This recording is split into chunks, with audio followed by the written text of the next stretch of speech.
conheço, a Emily, e a minha orientanda também, eu vi que tá por aí, a Lohane.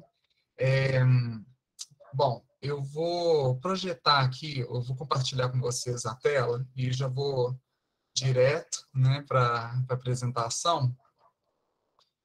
Deixa eu ver aqui. Não, não é isso. Na janela mesmo.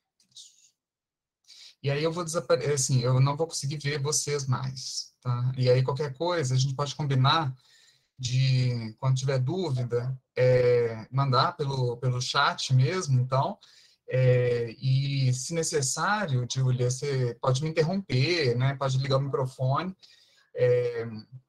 para falar, teve uma pergunta, né? E não tem problema, né? Eu paro, retorno depois, né? Pode deixar. Tá, obrigado. Deixa eu colocar em forma de apresentação. Opa. Desde o início, né?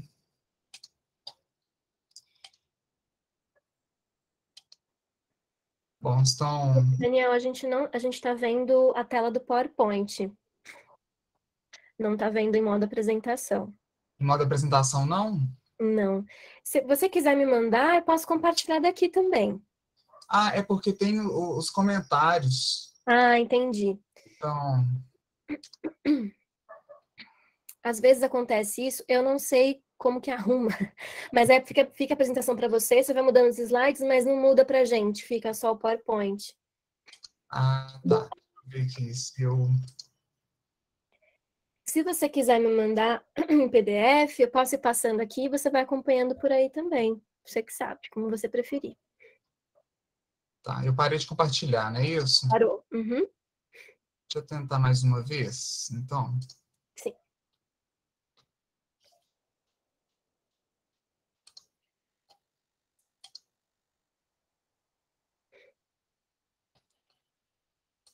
Deixa eu ver se eu...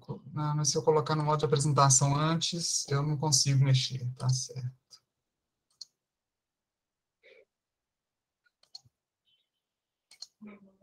Talvez se você compartilhar a tela toda com a gente, não sei.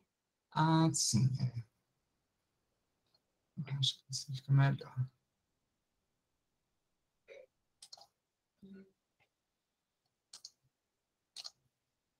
A tela inteira.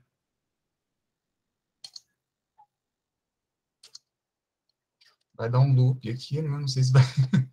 Mas se eu fizer isso daqui... Tá aparecendo pra gente. Ah, agora você vai mudar para o seu, para aparecer os comentários para você, né? Mas se eu fizer isso daqui, vocês estão vendo os comentários também, as Sim, anotações. estamos. Ah, não, aí não vai. Não vai roubar. Então, se você quiser me mandar, Daniel, eu compartilho daqui Tá, e eu te mando pelo e-mail do Gedis. Vou te passar aqui. Tá.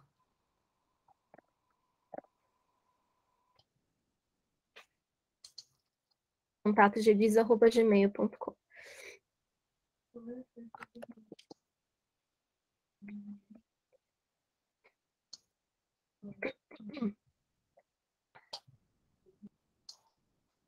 Eu devia ter feito esse teste antes, né?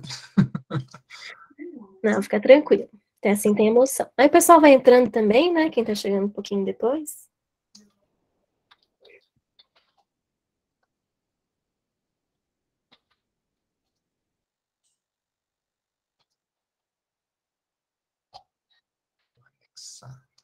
Eu só vou precisar do que não pode ser em PDF, porque tem alguns textos que aparecem depois. Tá bem. Tá? Aí eu vou te mandar o PowerPoint mesmo.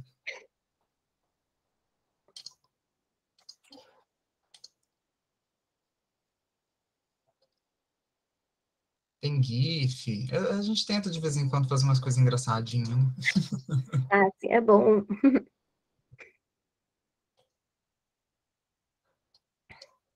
Bom, eu enviei. Tá, assim que chegar eu já coloco aqui para vocês. Tá. Mas eu já vou começar então, só para não perder muito do tempo, né? Eu queria primeiro comentar um pouquinho sobre a alteração do título. Não sei se vocês chegaram a ver a primeira é, a primeira divulgação do evento, e quando vocês foram fazer a inscrição, talvez tenha aparecido ainda, o título, né, desse último teria não só teoria queer, os estudos queer, mas também os estudos feministas, né? Mas é porque inicialmente, e também por 4 dias, né? Inicialmente, a professora Mariana Peixoto iria também apresentar, mas por uma necessidade de trabalho, ela não pôde. Então, ela me propôs fazer o minicurso em 4 dias, mas eu não estou em Uberlândia, então meu material todo está tá longe, e eu não conseguiria ter assunto, né, vamos dizer assim, ou fazer pesquisa para 4 dias de encontro. Então, por isso que nós vamos fazer apenas 2 encontros, né? Então, a proposta de hoje é de falar sobre um pouquinho do histórico do termo queer das origens, vamos dizer assim, da teoria queer. Em seguida, debater ou mostrar uma certa diferença entre o que é a teoria queer, ou as teorias queer, e outras perspectivas de estudo de gênero e sexualidade, como a sociologia e a sexologia, né? Há outras várias, né, perspectivas de se abordar ou trabalhar essas temáticas, mas preferi fazer esse recorte porque tem muito mais análise, vocês conseguem encontrar mais facilmente também textos sobre essas diferenças, né? Logicamente, a psicanálise, quem fez o último encontro do grupo, né, o último minicurso, viu que tem uma relação, há sempre uma conexão também de gênero e sexualidade pela psicanálise. Então, seria um pouco de chover no molhado, para quem já fez o 3, e seria também insuficiente o tempo, mesmo se a gente fizesse em 4 dias, né, para conseguir apresentar todas essas diferenças. Bom, em seguida eu vou passar para os principais exponentes, né, e as principais exponentes do queer, e também da perspectivas teóricas que estão, né, que subjazem a essa teoria, né? E, por fim, eu falo um pouquinho, inicio, né, na verdade, um diálogo entre estudos linguísticos e teoria queer a partir do termo performance, dos termos, né, performance, performativo e performatividade, tentando não esgotar o assunto, né, para amanhã a gente retomar isso e falar um pouquinho mais sobre outras questões também, né? Júlia, conseguiu? Tô só tendo que alterar uma coisinha aqui no meu computador, não sei porque tá dando um probleminha, mas já vou conseguir, só um minutinho. Então tá.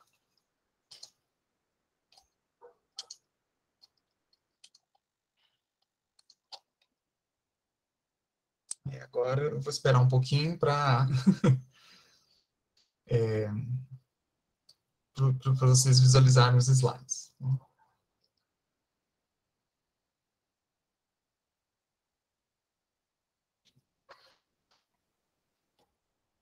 Não sei o que está acontecendo aqui, mas eu vou arrumar, só um minutinho. Tudo bem, sem problema.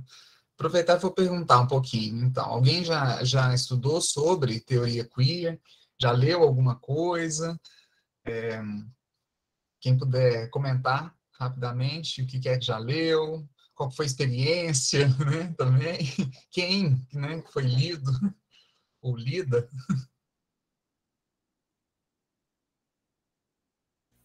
Olá, boa noite. Tá me ouvindo bem? Boa noite. Tudo bom, Alessandra? Tudo bem. Bom, eu sou psicóloga, né? E Ah, basicamente na minha formação foi voltada a questões de gênero, né? Hoje eu trabalho no serviço de assistência à família, aqui em São Paulo, na Zona Leste. E eu tenho um grupo de gênero, então, tipo, pensar as questões da margem, enfim, de uma forma interseccional, sempre está em volta, principalmente usando a psicanálise nesse processo, né? E, enfim, e nessa caminhada eu li bastante, não bastante, né? Acho que sempre vai faltar, mas assim, Butler, Preciado, então li o Texto Diante, li Manifesto Contrasexual e Um Apartamento em Urano, e foi super importante para a minha formação, principalmente nos últimos anos de faculdade, assim, e trazia vários debates nessas questões, né? E Butler no sentido de ler também desde o Problemas de Gênero, né? Até Corpos que Importam. E ano passado eu consegui fazer um curso com o professor esqueci, mas ele é da PUC lá, uma bicha POC incrível, assim, que fala de uma forma muito interessante sobre Foucault e Preciado, então foi incrível, assim. ó, muito bom. Começou pelo moderno, né? Vamos dizer assim, o mais contemporâneo, né? Que são as obras do Paul Preciado. Bem interessante, muito bom. E a conexão com Foucault, ela é inevitável também, né? No caso do Preciado, tem uma grande relação também com Derrida, como a gente vai ver, por causa da formação mesmo, né? O Paul, quando ainda era Beatriz, né, foi aluna alune do Derrida, né?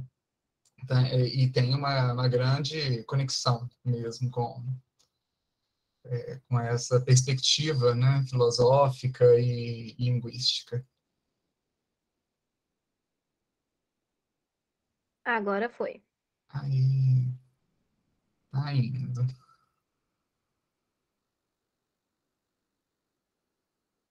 Joia. Aí, obrigado. Pode passar para o terceiro slide já, por favor?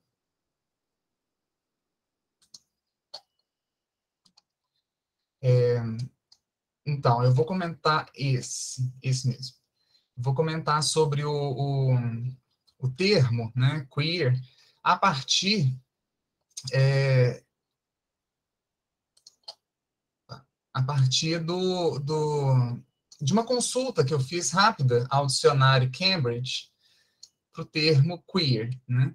E é interessante que ali apresenta quase todos os usos que a gente tem dentro do histórico desse termo, né? Eu começo, então, com uma dessas entradas do dicionário, que eu coloquei já em ordem cronológica, né? Em que diz que por volta do século, né, 16, esse aqui da esquerda, né, queer originalmente significava estranho, esquisito, peculiar ou excêntrico. Né?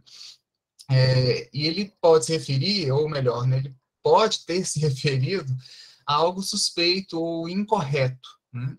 Ou a uma pessoa com perturbação leve ou que exibe um comportamento socialmente inadequado. Né?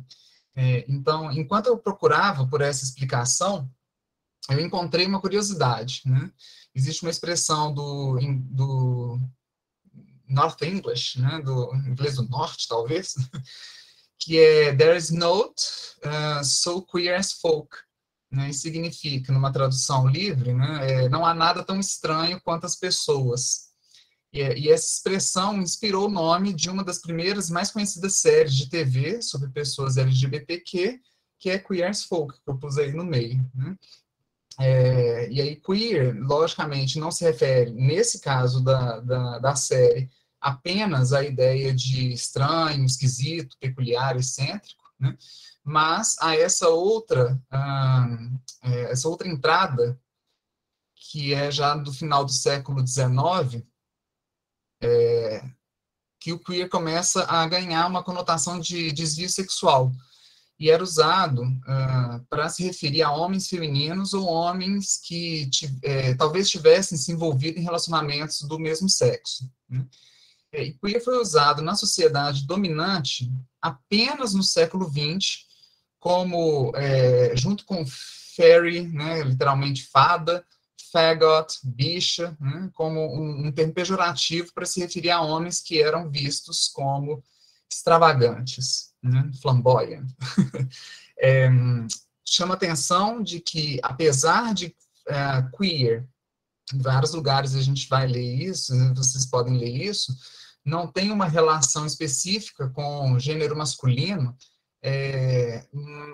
e de fato, né, pode ser usado, né, para homens e mulheres. A maior parte desses usos estavam relacionadas a homens, tá?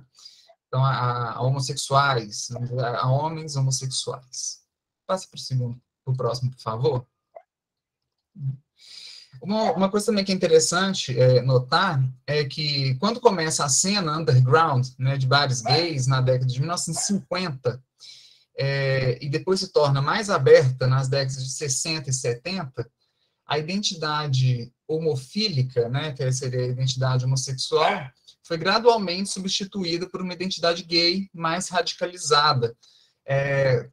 Uma pessoa que trabalha de uma forma bem interessante com essa diferença da cultura homossexual para a cultura gay é o Ernesto... eu esqueci o sobrenome dele. É um argentino que tem um livro que fala O Último Gay, o Último Homossexual, né? Então, mostrando nessa perspectiva, né, de mudança do termo homossexual para o termo gay, em que que é mais ou menos nesse momento, da década de 60, 70, até 80, né? De toda forma, nessa época, pelo menos nos países que falam inglês, né, gay era geralmente um termo abrangente, né, incluía lésbicas, né, também bissexuais, transexuais, que eram, de certa forma, identificados como gays, né? A inconformidade de gênero, que sempre foi um indicador de homossexualidade, também se tornou mais aberta durante esse período.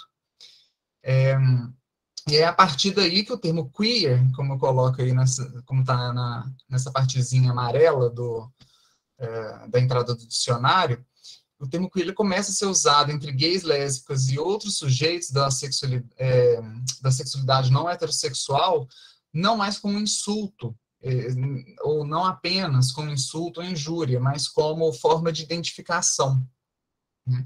E é daí que surge a teoria queer em 1990. Né? Passa, por favor, o slide. Isso. Mas por que exatamente, então, 1990? Né?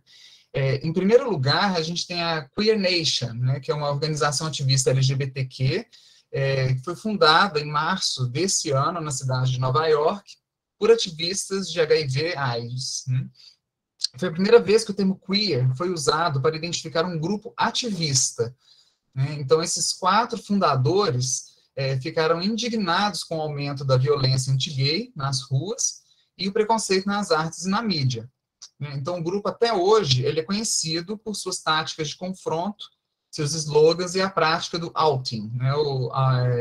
Out of the closet. Né? Esse outing, ou saída, né, do armário, é o ato de, até certo ponto, né, de divulgar a orientação sexual, a identidade de gênero de uma pessoa LGBT sem o consentimento dessa pessoa. Né? Há depois um outro movimento dessa saída do armário com consentimento. Né? Ou a própria pessoa, né, sair do armário e falar sobre isso.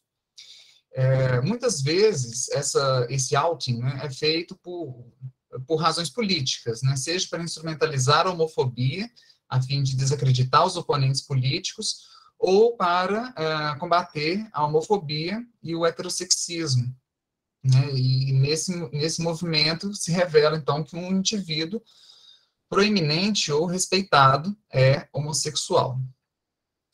Bom, na segunda coluna, a gente tem, ainda também em 1990, a imagem de Teresa de Lauretis, né, que é uma feminista italiana, professora emérita de História da Consciência na Universidade da Califórnia, em Santa Cruz, na universidade, né, fica em Santa Cruz.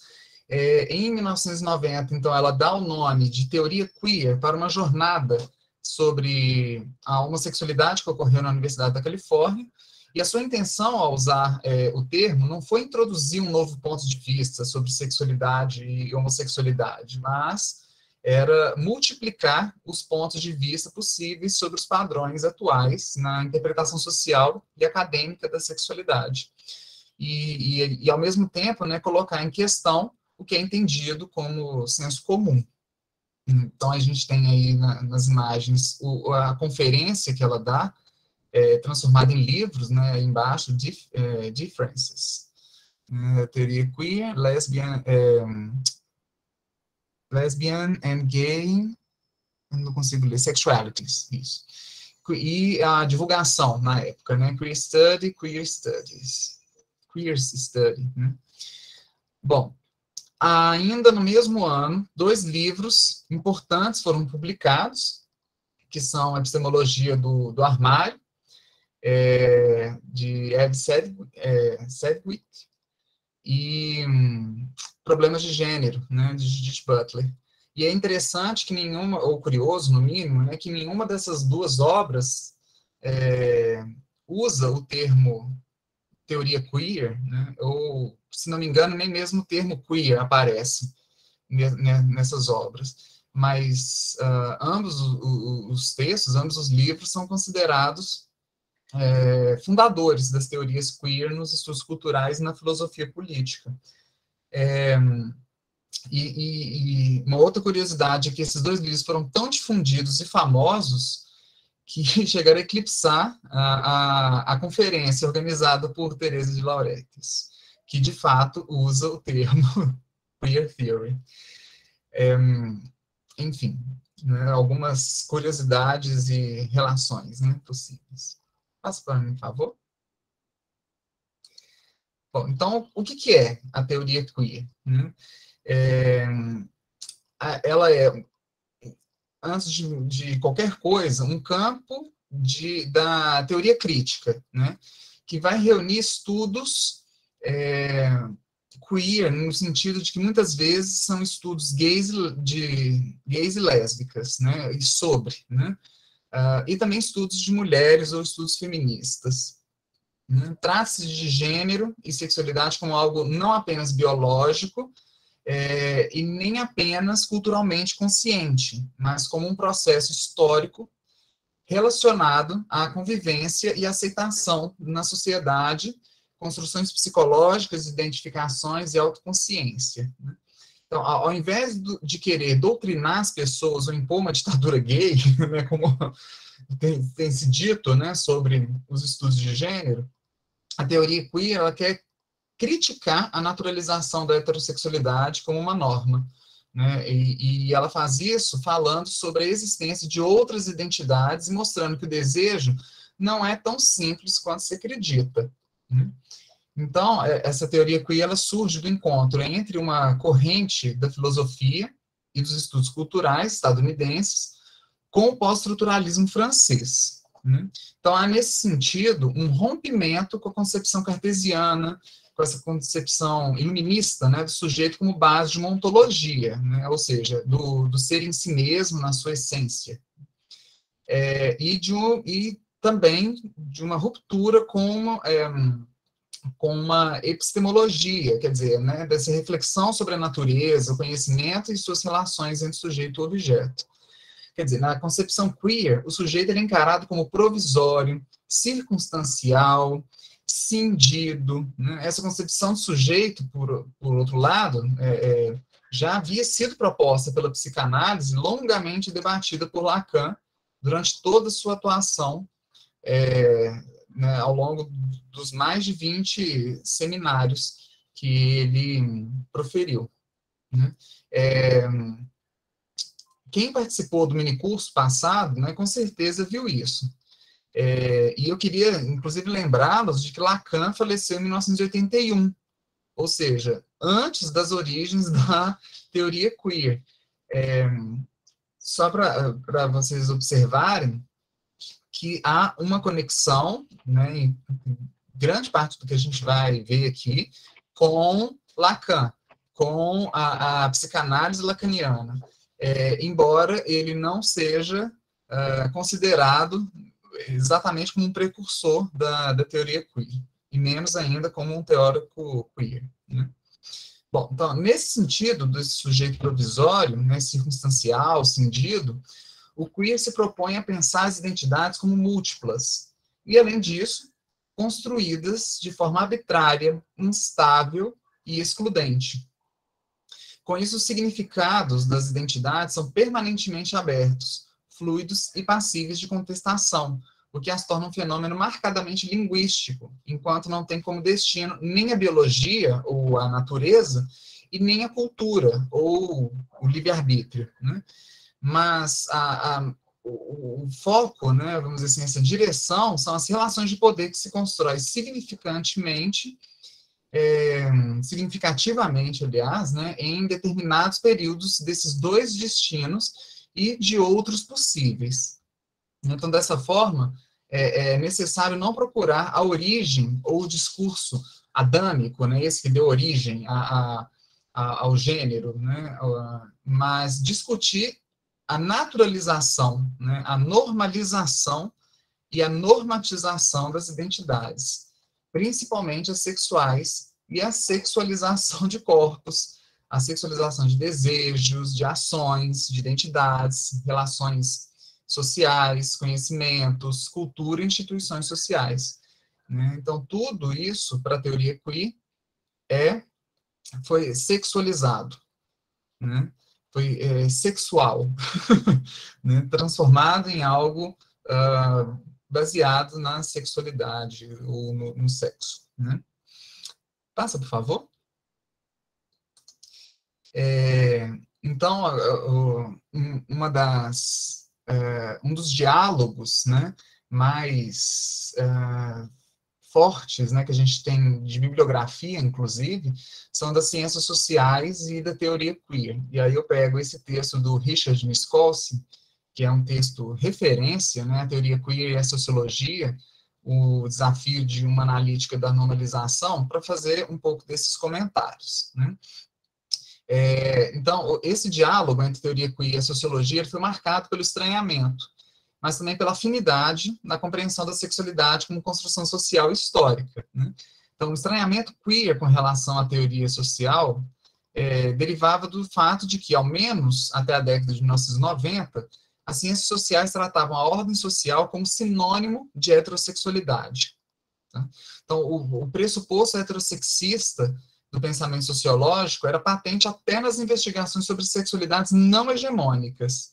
Né? Então, a despeito de suas boas intenções, os estudos sobre minorias terminavam por manter e naturalizar a norma heterossexual.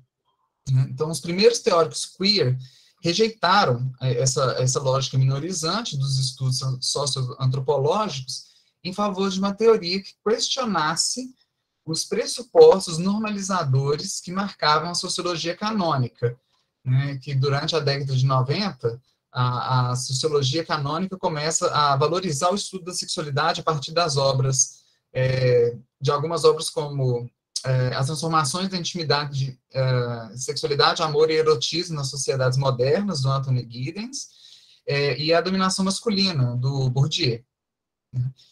Então, não por acaso, essas obras buscam reorganizar toda uma bibliografia externa à disciplina, né, a partir dos edifícios teóricos de cada um dos autores.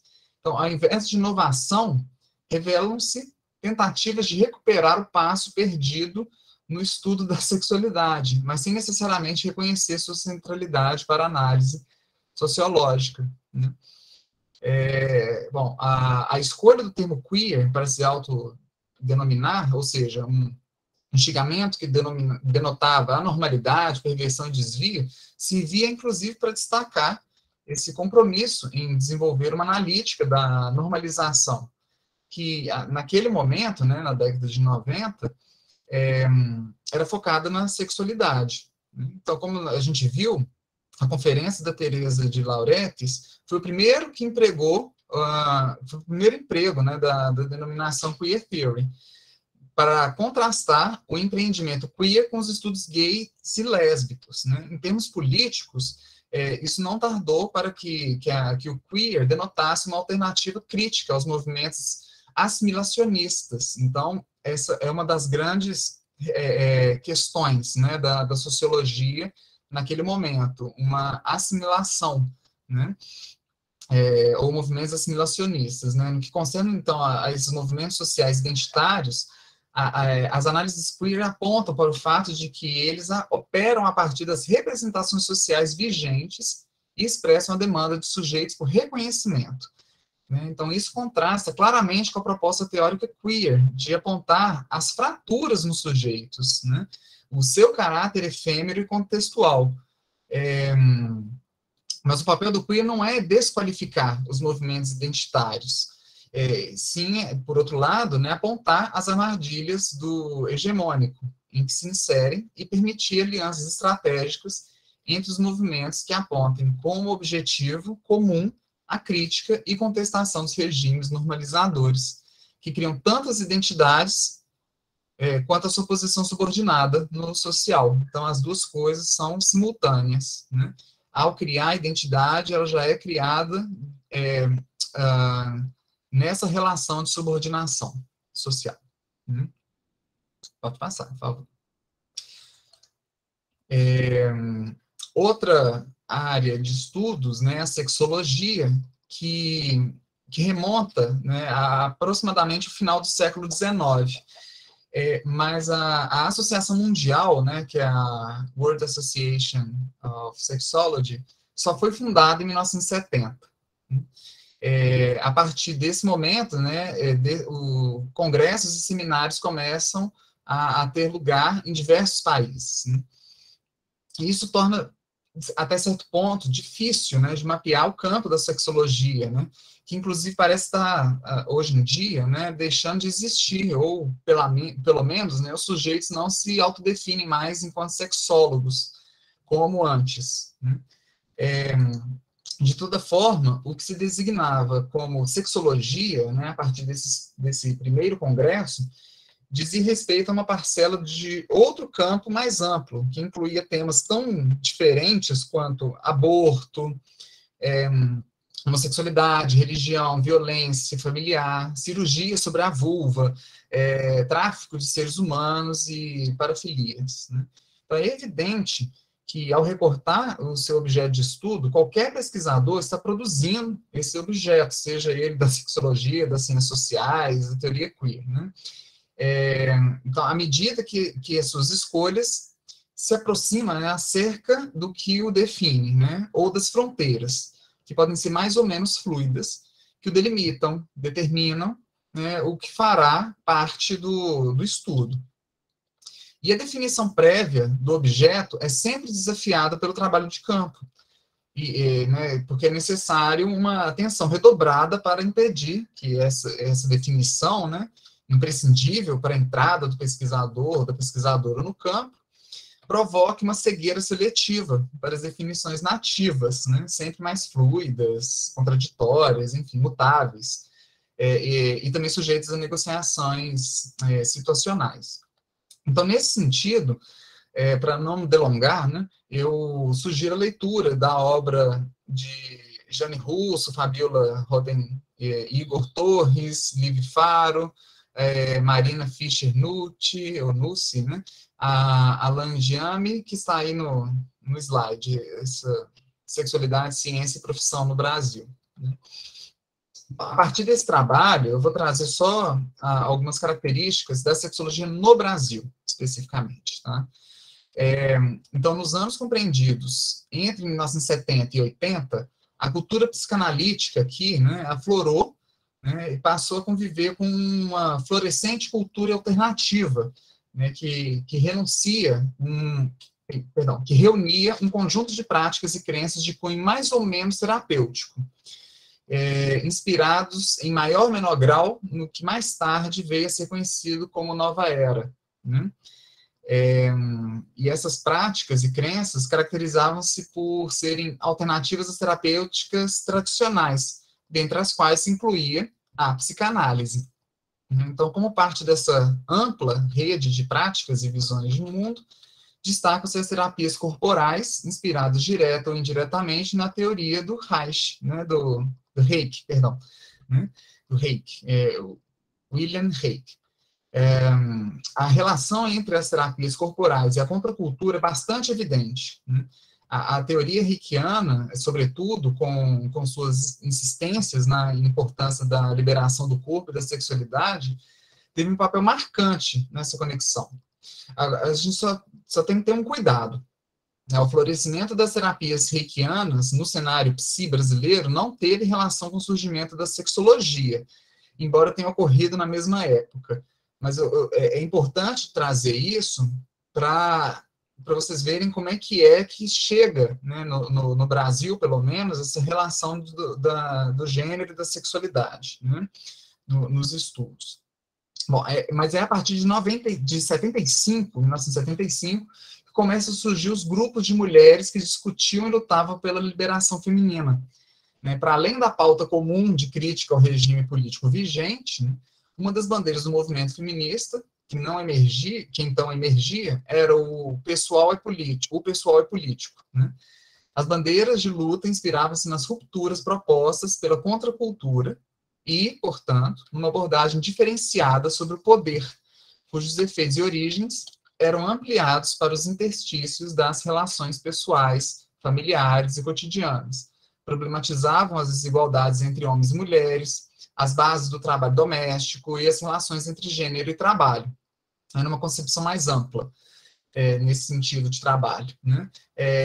Mas também falava sobre a maternidade, paternidade, né? Entre a fertilidade e reprodução. Esses questionamentos permitiam discutir problemas como a igualdade, a opressão e a violência contra as mulheres. O mais interessante, me parece, né, é que esse movimento teve impactos sociais e culturais significativos, tanto em relação à forma como eram percebidas as relações afetivas e sexuais, e os modelos de família, né, que as fundamentavam, como em relação à legislação que legitimava essas relações. Né? Então, foi graças às discussões que, em 1977, por exemplo, o divórcio foi instituído oficialmente no Brasil. Né? Em 1980, muitos desses temas passaram a ser debatidos com mais amplitude, com o surgimento do programa TV Mulher, apresentado pela jornalista Marília Gabriela, na TV Globo, com um quadro sobre sexualidade comandado por uma das pioneiras da sexologia brasileira, que é a Marta Suplicy. E aí, então, entre 80 e 90, né, efetiva-se importante mobilização em torno do campo da saúde e dos direitos sexuais e reprodutivos das mulheres. Então, aí a gente tem, por exemplo, o Programa de Atenção Integral à Saúde da Mulher, né, o PAISM, PAISM, né, PAISM, implementado como política de governo em 1984, né, e que distancia-se da antiga assistência materno-infantil, porque ele é dirigido às mulheres, né, que buscam acesso a métodos contraceptivos na rede pública de saúde. E tinha como objetivo, sensibilizar a mulher para o conhecimento do próprio corpo e para a autonomia na escolha do método a ser adotado. Junto com isso, né, a gente tem os movimentos homossexuais, que surgiram um pouco depois do movimento de mulheres, né, já no contexto da abertura política proposta pelo regime militar. E naquele momento, então, enfatizava-se o problema do autoritarismo, das hierarquias, né, como as relacionadas ao gênero, da repressão sexual, uma tentativa, uma busca, né, da formulação de propostas coadunadas, né, com uma transformação mais ampla da sociedade. a maior marca da sexologia no Brasil é o termo orientação sexual, né, que, embora não tenha sido incorporado no texto da Constituição Brasileira em 1988, ele consome diversos documentos oficiais, dentre eles os parâmetros curriculares nacionais, conhecido por nossos professores como PCN, né, de 98, que dedicam um capítulo inteiro a esse tema transversal. Né? Mais do que diferenças teóricas entre educação sexual e orientação sexual, tais termos remetem a disputas políticas no campo da sexologia educacional. Os autores dessa obra, aí, Sexualidade, Ciência e Profissão no Brasil, eles explicam, né, que, na verdade, ficou uma marca política, né, porque ficou assim, um grupo, o da Marta Suplicy, era orientação, e o outro grupo era educação sexual. Né? Então, o que existe é um jogo político de delimitação de espaço. Esse aqui é o meu espaço, esse aqui é o seu espaço. Né? Qualquer semelhança com outros fatos cotidianos, principalmente para quem está na academia, não é mera coincidência. Né? Então, a gente pode dizer que foi a sexologia, pelo menos no Brasil, a responsável pela abertura da discussão dos temas de sexo, gênero e sexualidade na mídia e na educação. Por outro lado, essa vertente de estudos não problematizava com tanta frequência verdades naturalizadas e nem discutia com grandes embasamentos científicos sociais as questões cotidianas. Pelo contrário, né, tentavam, salvo exceções, né, simplificar as questões para se fazer inteligíveis ao maior número de pessoas. O que não é ruim, se levarmos em consideração que se pretendia alcançar pessoas fora do circuito acadêmico. Mas a frequente ancoragem em terapias comportamentais acabava reduzindo as discussões a dicas, né, de como se comportar em determinadas situações. Por mais que em várias situações, especificamente a partir da década de 1990, não se patologizavam todos os desvios das normas, houve uma preocupação com o bom rendimento, né, ou a boa performance, né, seja no âmbito do ato sexual, seja na relação afetiva como um todo. Eu posso até estar errado, né, e na verdade espero que eu esteja, mas me parece que a geração de coaches no Brasil atual, né, tem muito desse, vou dizer ranço, né, mas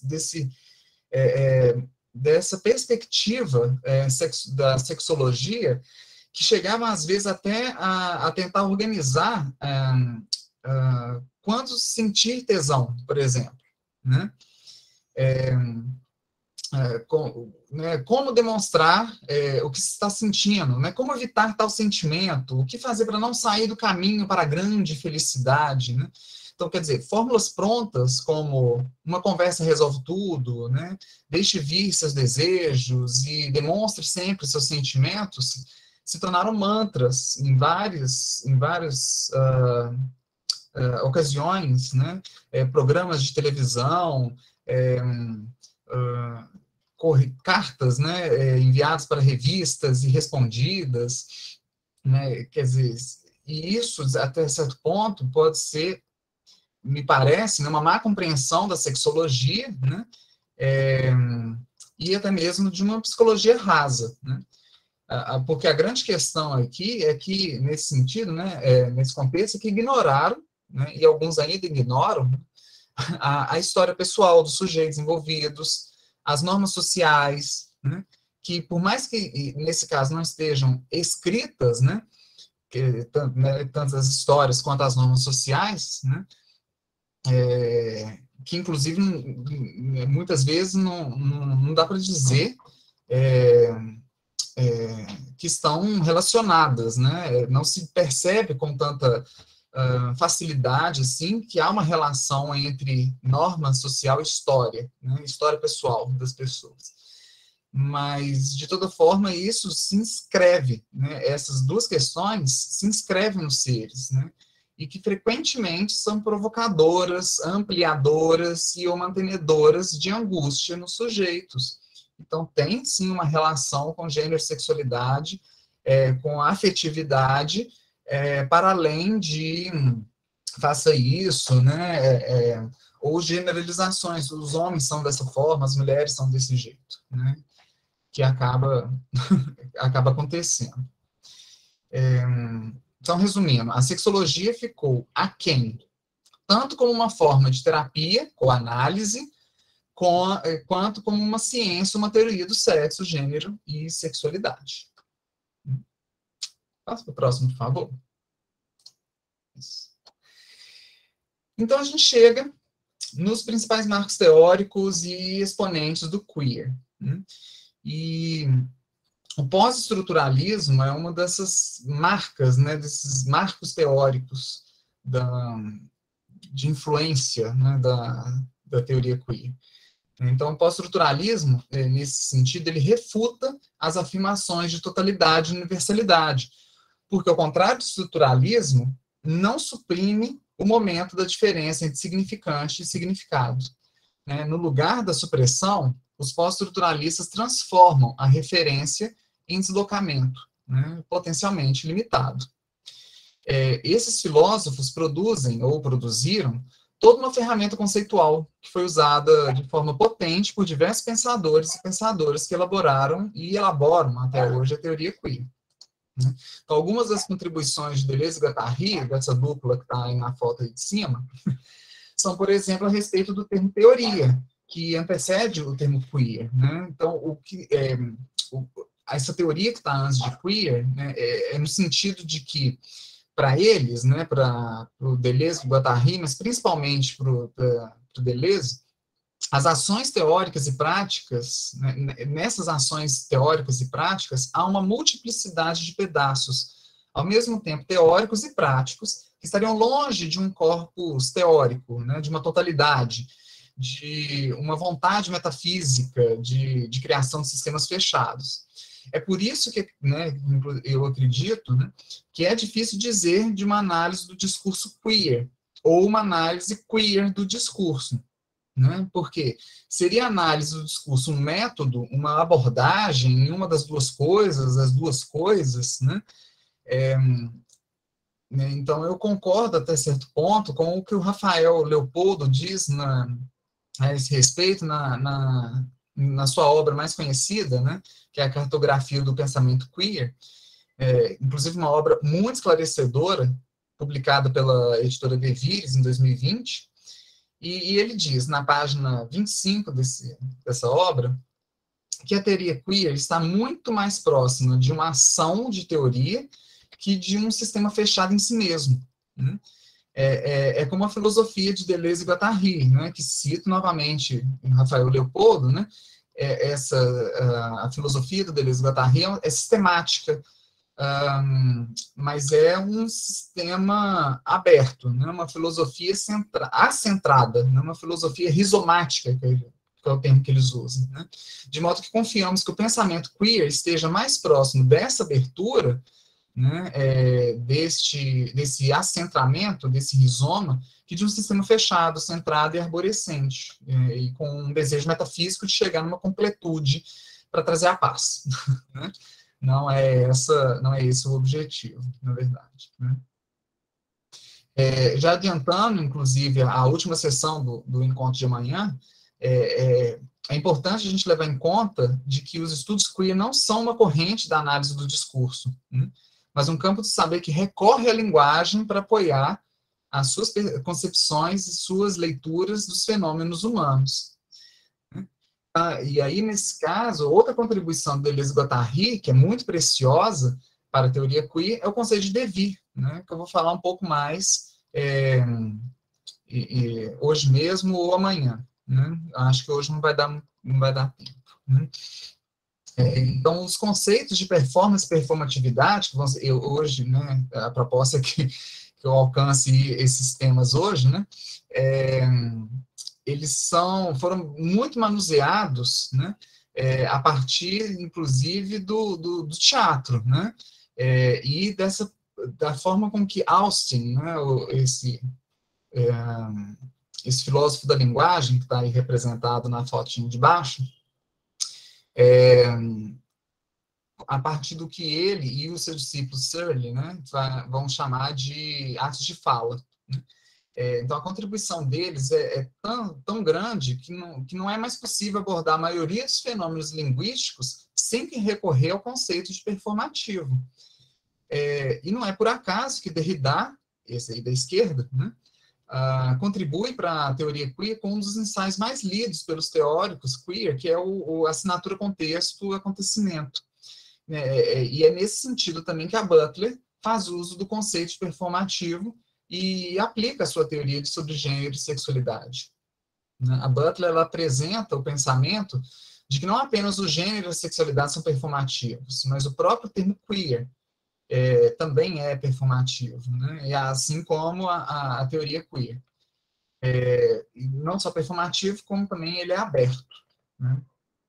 Passa o próximo, por favor. Bom, então a gente tem alguns aqui que são...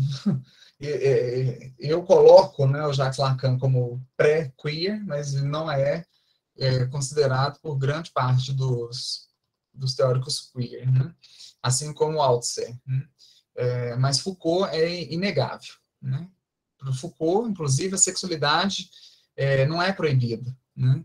Mas antes produzida por meio de discursos. Ele vai comentar sobre as identidades sociais, né, que essas identidades sociais são efeitos da forma como o conhecimento é organizado, e não a causa desses conhecimentos. Então, a questão principal é que essa produção social de identidades ela é naturalizada nos saberes dominantes. E é assim que a heterossexualidade é naturalizada, a homossexualidade tem sido também naturalizada, né? Então, quer dizer, o discurso Born This Way, da Lady Gaga, não segue a base queer, porque não está no DNA, né, como ela canta na música. Bom, por crítica genealógica, né, que é um outro termo que o Foucault propõe ali, né, a gente tem que entender que não é a busca das origens do gênero, no caso de uma crítica genealógica do gênero, não as origens, né? Menos ainda a verdade íntima do desejo, seja ele feminino ou masculino, né? Muito menos uma identidade sexual genuína, né? Uma identidade sexual autêntica, né? Que supostamente a repressão impede de ver. Né? O que se entende por crítica genealógica nada mais é que a investigação das apostas políticas que designam como origem e causa as categorias de identidade. Na verdade, né, como eu acabei de dizer, essas categorias são efeitos de instituições, de práticas e discursos. E os pontos de origem desses discursos, dessas práticas, né, são múltiplos e são difusos.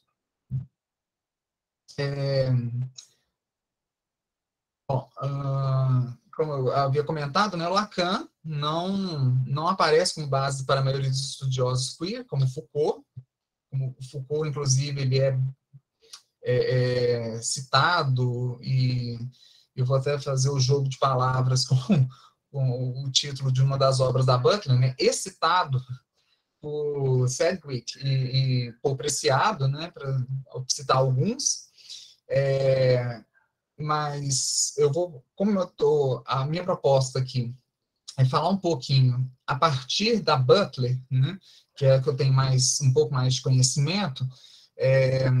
Sim, Lacan aparece desde da sua ampliação, né, da sua tese de doutorado, quando ela estava pesquisando a influência de Hegel na filosofia francesa do século XX, né, e aí, então, Lacan começa a ser recorrente em algumas das suas publicações ou das suas leituras, né, da Butler, digo.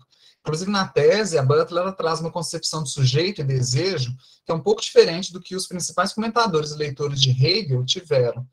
Né? E aí, com isso, a noção de performatividade já começa a se construir durante a ampliação de sua tese, em 1986, mais ou menos, né, nesse ano. Né? E não necessariamente a grande sacada, né, a performatividade não é a grande sacada de problemas de gênero, de 1990. Né? Então, como eu já tinha dito antes, Lacan já havia pensado o sujeito de forma diferente do sujeito cartesiano, e isso ocorreu, no mínimo, na década de 1950. Né? O sujeito lacaniano é o sujeito do inconsciente, e inconsciente é esse que funciona como linguagem, né? E o Lacan, nesse momento, ainda estava bebendo no estruturalismo do Saussure e Lévi-Strauss. Né? E talvez esse tenha sido um dos problema de gênero, né, da Butler. Né? A Butler, ela não acessou, parece não ter acessado, os trabalhos posteriores de Lacan. Quando ele, por exemplo, propõe uma releitura e complexifica a relação entre real e imaginário simbólico, já no final da década de 60 e na década de 70. Além disso, Butler parece confundir o que Lacan propõe como sujeito, né, e parece também fazer uma leitura equivocada do simbólico proposto pelo psicanalista. Então, dessa forma, a Butler ela acaba reduzindo alguns conceitos, né, ao atributo da psicanálise, né, que até a intervenção que eu fiz no minicurso passado, né, o que a Butler fala, a que psicanálise a Butler se refere quando ela fala a psicanálise tem esse ponto de vista, né, ou Lacan tem esse ponto de vista, se ela não fez referência exatamente a um Lacan, vamos dizer assim, mais atualizado, né, posterior à década de 60. Né. Ela chega ao ponto de dificultar a compreensão por parte dos leigos do que Lacan entende por e propõe sobre o termo diferença sexual. E ela faz isso na obra de 2004, né, Desfazendo o Gênero. Né, ela confunde bastante. Né. Bom, o que eu estou querendo dizer é que, ao ler Butler e ler Lacan, você consegue ver algumas coisas parecidas, que não são tão opostas quanto Butler gostaria que fosse. Né? E aí também eu trago novamente a referência que não é unânime nos estudos queer, que é o Althusser, né? Ele é mais conhecido, inclusive, manuseado na análise do discurso no Brasil, por causa da proximidade que tinha, né, com o Péchet. E, por consequência, devido às contribuições nas análises do discurso de linha francesa. O que a Butler traz em seus textos são as relações de poder envolvidas nas interpelações e como isso constitui o sujeito. Né? Então, para não me delongar ainda mais, né, eu sugiro a leitura da nota sobre aparelhos ideológicos de Estado, do Althusser, e o capítulo A Consciência nos torna a todos sujeito, né, incluído no livro A Vida Psíquica do Poder, Teorias da Sujeição, da Butler. E quem pretende, por exemplo, trabalhar ou aprofundar nas questões de insulto, né, é interessante se dedicar à leitura desses textos. Passa, por favor. Bom, uma pessoa que talvez seja pouquíssimo conhecida por grande parte dos leitores, principalmente porque não teve obra traduzida para o português, vou ver se eu consigo falar o nome dele. É Guy Ockingen, né? Guy Ockingen, isso. Que ele foi um aluno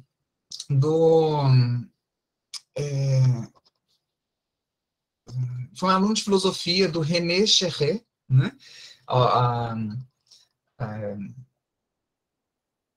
A minha orientanda vai lembrar, né? Do René Chéré, que tem um trabalho bastante interessante sobre pedagogia e sexualidade, né? Enfim. E o Guy, parece até intimidade, né? Mas o Guy nasceu em 46, na França, né? Nessa cidade que, para mim, é impronunciável, porque eu não tenho conhecimento nenhum de francês, e morre com 41 anos, né? Ele ia fazer 42 em Paris. Ele é filho de professor, foi filho de professores, foi escritor, professor e filósofo. E além de ter sido aluno do Scherrer, né, ele teve a sua primeira relação sentimental com o seu professor. Fazendo os cálculos, isso foi em 59, ele tinha aproximadamente 13 anos. Ele entra, então, na Escola Normal Superior em 65 e participa da ocupação de Sorbonne em 68. Então, ele está ali todo naquele movimento político e cultural. Ele foi expulso do Partido Comunista Francês por ser homossexual. Ele foi o primeiro homem gay a ser admitido na frente homossexual de ação revolucionária, e foi o segundo homossexual a usar a imprensa para anunciar sua orientação sexual. Passa, por favor. Aí eu coloquei aqui algumas das obras mais conhecidas, né, ou próximas, né, que a gente poderia... próximas da teoria queer. Lembrando, ele morreu antes do nome teoria queer, exatamente, né? Se foi em 90 que foi usado, mas ele morre também, como o Foucault, né, por questões de... por saúde, né, já debilitado por causa da AIDS, e algumas dessas obras, aliás, nenhuma dessas obras a gente tem em português, mas a gente tem em espanhol, e, inclusive, eu sugiro a leitura em espanhol por causa do pós-fácil, que tem depois um texto de Preciado, na época ainda se identificava como Beatriz Preciado, e esse livro, que é O Desejo Homossexual, e o texto de Preciado é Com Terror Anal. Né? E aí esse livro, né, que é publicado em 72, originalmente, é um livro manifesto da Revolução Homossexual. Outras obras, né, essa seria, então, a sua primeira obra sobre teoria queer. A segunda obra, o segundo texto sobre teoria queer seria esse outro, que está aí do lado, em 74.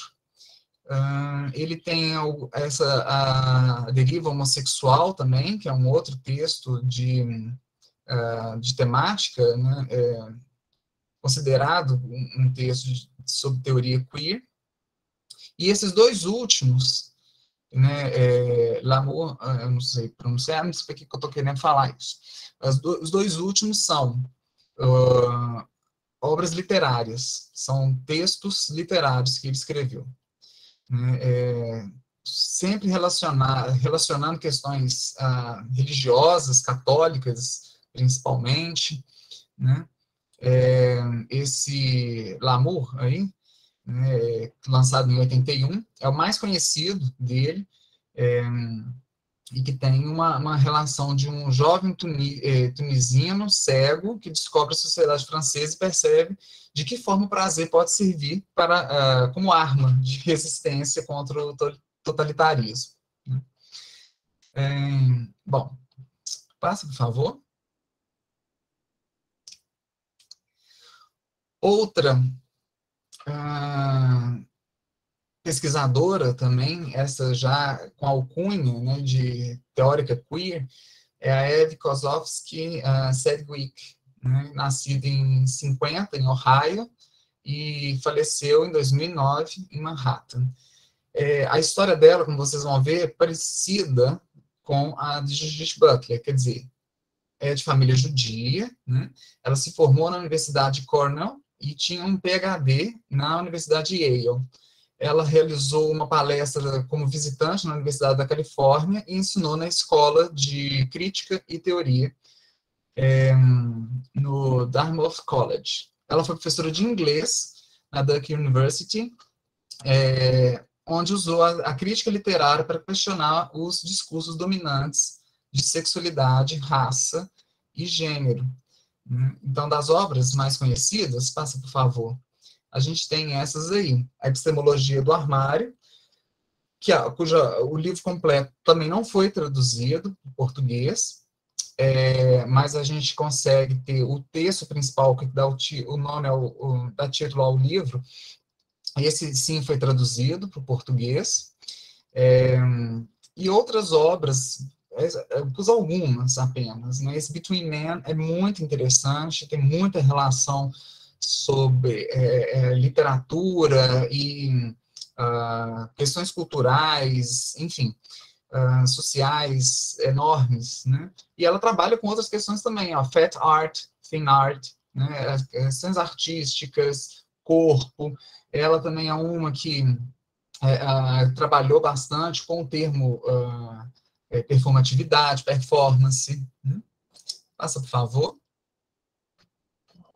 Veja, as coincidências, né, entre a vida de Judith Butler e a de Eve Sedgwick. Né? Também nascida em Ohio, mas em Cleveland. A Butler nasceu em 56, também de família judia, e ela tem de algumas entrevistas em que ela deu, ela fala que a escola que ela estudou também era de base judia, judaica, né? Ela era muito questionadora, né, desde jovem, e diz ela que leu, por conta própria, Simone de Beauvoir, né, o Segundo Sexo, com 15 anos. Né? E aí ela dizia que na escola, quando ela não se como ela não se comportava de acordo com o que era esperado dela, ela tinha mais aulas de filosofia. Então, o castigo dela era ler sobre filosofia. Para ela, não era um castigo, obviamente. Né? Tanto é que ela se forma em filosofia, né? E aí ela tem, então, esse Bachelor in Arts of Arts em 78, Master of Arts em 82, Master of Philosophy em 82 também, Doctor of Philosophy em 84, tudo isso pela Universidade de Yale. Ela foi bolsista de Fundação Fulbright na Universidade de Heidelberg, na Alemanha, onde ela, então, repensa a sua tese de doutorado e faz, então, esse pós-doutorado na Wellesley University e reformula a sua tese 2 anos depois. Aí ela acrescenta mais alguns pesquisadores, como a gente vai ver no próximo slide, por favor. Né? À esquerda aí, a tese dela que foi transformada em livro, então a tese de 84, né, que é sobre a recepção da obra Fenomenologia do Espírito, de Hegel, pelos filósofos franceses dos anos 1930 e 1940, por exemplo, Koyev, né, o Hippolyte e os Jean-Paul Sartre. Né? Já em 85, 86, ela publica em 87, ela faz a revisão, ela inclui a nova geração de autores franceses, como Foucault, que ela, vamos dizer assim, descobre quando ela está na Alemanha, o Jacques Lacan e o Deleuze. Né? E então, nessa obra, tem 3 grandes pontos interessantes, que são a concepção de desejo como movimento do sujeito, a relação sujeito-mundo pela linguagem, o sujeito dramático, né, e o drama do sujeito, e que vai influenciar problemas de gênero com essa relação identidade, performatividade e performance. Né? Bom, problemas de gênero, eu acho que não precisa nem de comentar muito, mas quem quiser ver um pouco mais dessas informações, eu passo para vocês amanhã um link, né, do canal Café Queer, um canal do YouTube que, com o grupo de Queer, a gente trabalha com algumas das obras, e aí a gente fez um curso, né, sobre o problema de gênero, uma leitura, e a cada encontro a gente debatia uma parte dos capítulos. Eu acho que é bem legal, dá para contribuir bastante com a leitura dessa obra. Aí a gente tem em 93 o Corpos que Importam, eu coloquei aqui todos que têm a capa foram traduzidos para o português, né? Em 93, então, a gente tem esse Corpos que Importam, que também é super importante, inclusive, ano que vem faz 30 anos do lançamento dele. Esses dois aqui, seguintes, né, A Vida Psíquica do Poder, Teorias de Sujeição e Discurso do Ódio, o original deles é Excitable Speech, né, Psychic Life of Power, essa tradução foi bem mais próxima. Agora, discurso de ódio, né, uma política do performativo, o termo original, o título original é Excitable Speech. Né? Todos dois foram publicados em 97.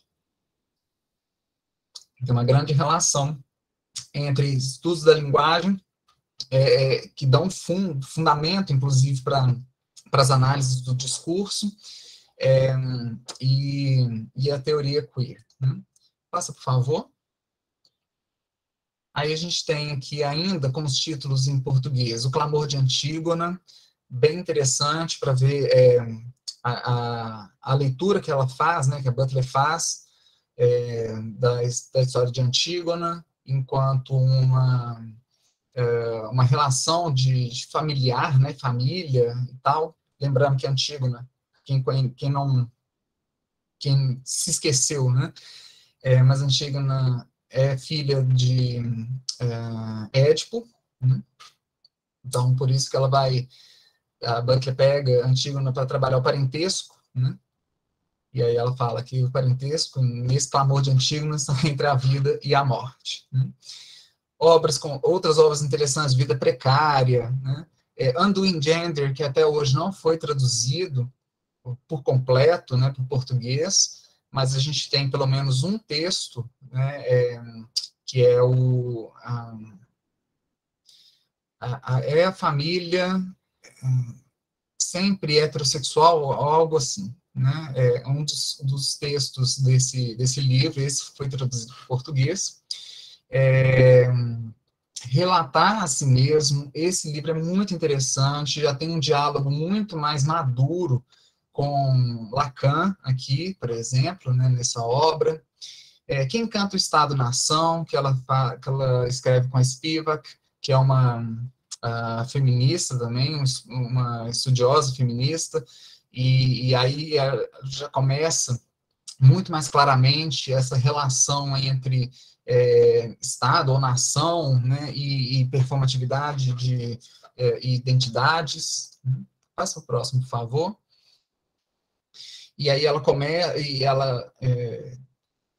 continua nessa ideia de Estado, nação, enfim, vai falar dos quadros de guerra, fala sobre judaísmo, né, nesses caminhos divergentes, numa crítica do sionismo, e essa obra que não foi traduzida para o português também, né, seria Dispossessão, né, o performativo na política, enfim, os sentidos do sujeito, esse sim traduzido já para o português, Corpos em Aliança e Política das Ruas, e por último, que a gente teve, inclusive de produções dela também, A Força da Não Violência. Né? Então, aqui ela já começa a pegar a performatividade e as relações, não só aplicar a uma filosofia, vamos dizer assim, de gênero e sexualidade, mas também a essa relação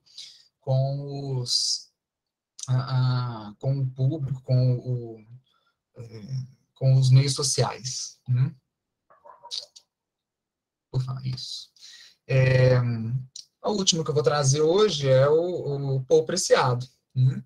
Que é o de Burgos, ou seja, espanhol, né, de 70. É um filósofo e escritor transgênero, cuja transição foi realizada entre 2014 e 2015.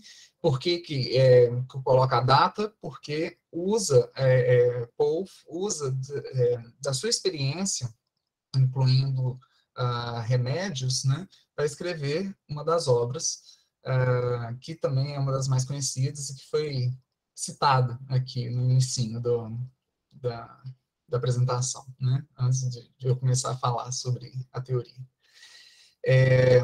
Então, Preciado é mestre em filosofia contemporânea e teoria de gênero pela New School for Social Research, em Nova York, doutor em arquitetura pela Universidade de Princeton.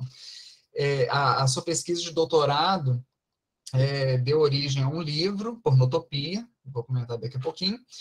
Foi aluno de Derrida, né? Foi diretor do programa Somateca, Feminismos, Produção Biopolítica, Práticas Queer Trans, no Centro de Estudos Avançados do Museu Nacional Reina Sofia e do Centro de Estudos do Museu de Arte Contemporânea de Barcelona. Então, veja, há uma grande relação também com artes, né?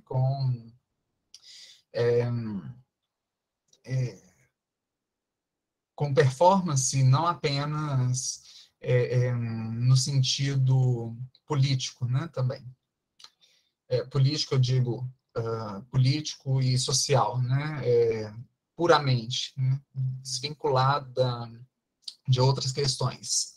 Poe entra na parte também de arquitetura, como do próprio título de doutorado dele dá, e também nas questões de arte.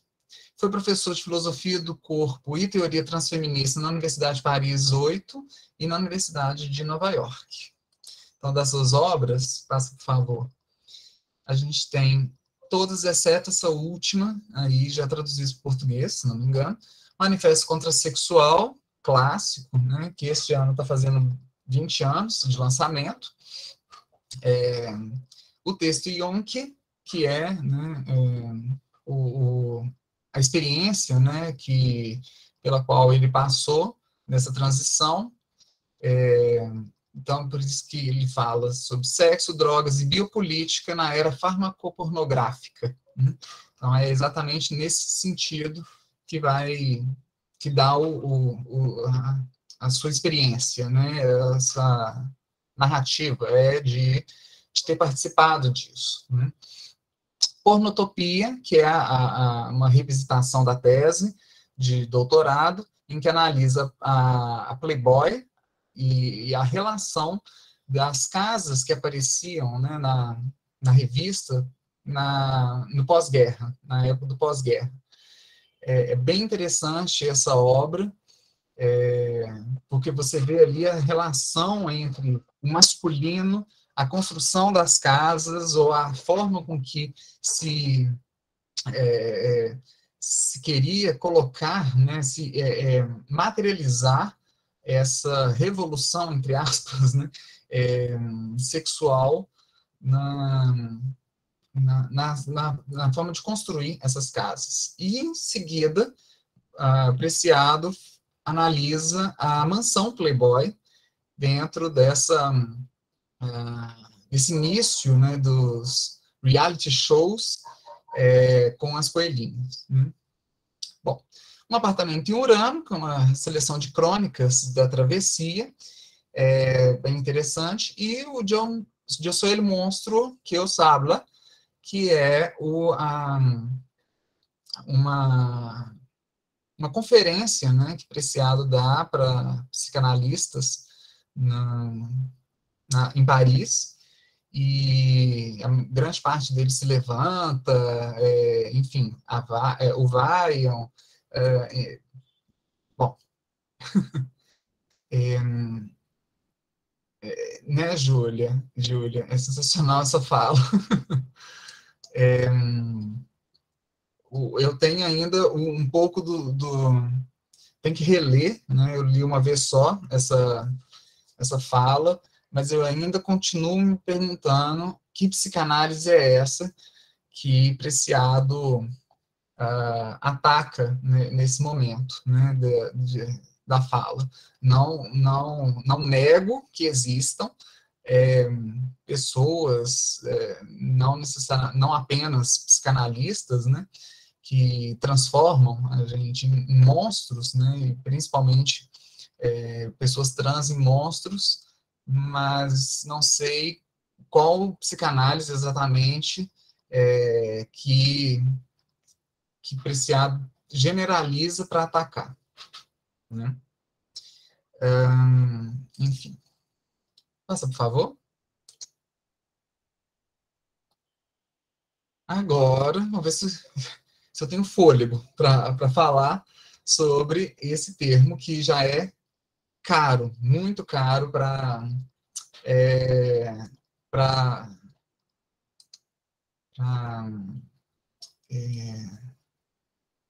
a teoria queer. Eu abri aqui para ver o que é que estavam comentando. Alguém quer comentar alguma coisa antes de eu, de eu seguir, para eu conseguir respirar também um pouquinho?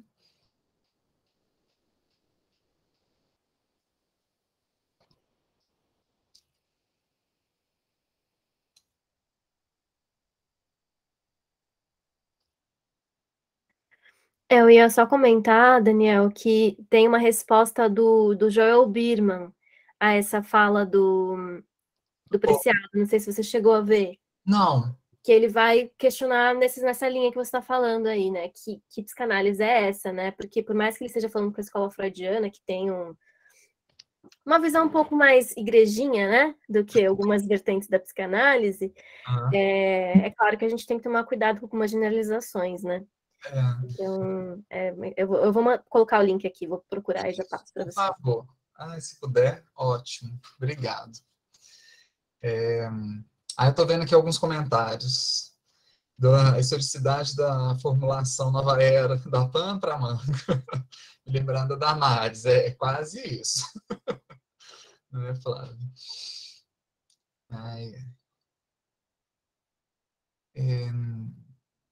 Deixa eu ver. Sim, Gilly Rubin. Eu não coloquei como referência, mas Gilly Rubin é muito citado, né, por Butler na questão do tráfico em mulheres, né? Eu não gosto muito da tradução que fizeram, Trafficking in Women, foi traduzido para o tráfico de mulheres. Eu acho que perde um pouquinho perde uma das questões, né?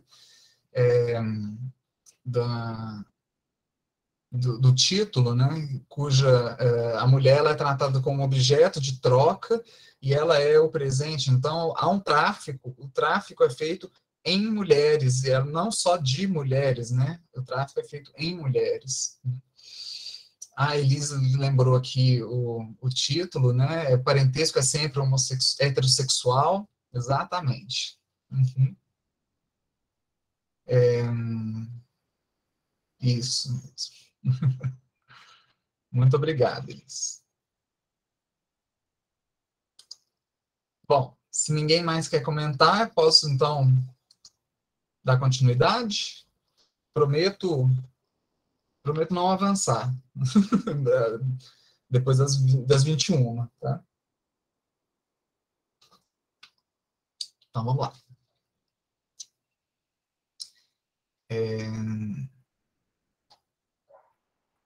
Vamos lá.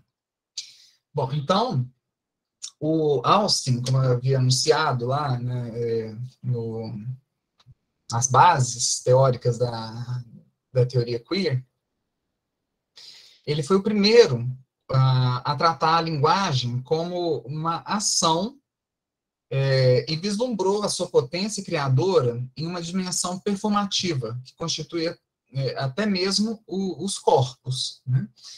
Então, segundo o Austin, né, muitos enunciados que parecem declarações não são destinados completamente ou apenas destinados em parte para registrar ou transmitir informações simples sobre os fatos. Isso, o que quer dizer, né, que esses enunciados não servem para descrever a ação, mas, na verdade, servem para agir a própria ação que enunciam. Então, esses enunciados, eles se caracterizam pelo fato de não poderem ser analisados desde o ponto de vista de verdadeiro ou falso, já que isso é uma marca característica das declarações que caracterizam os performativos, né?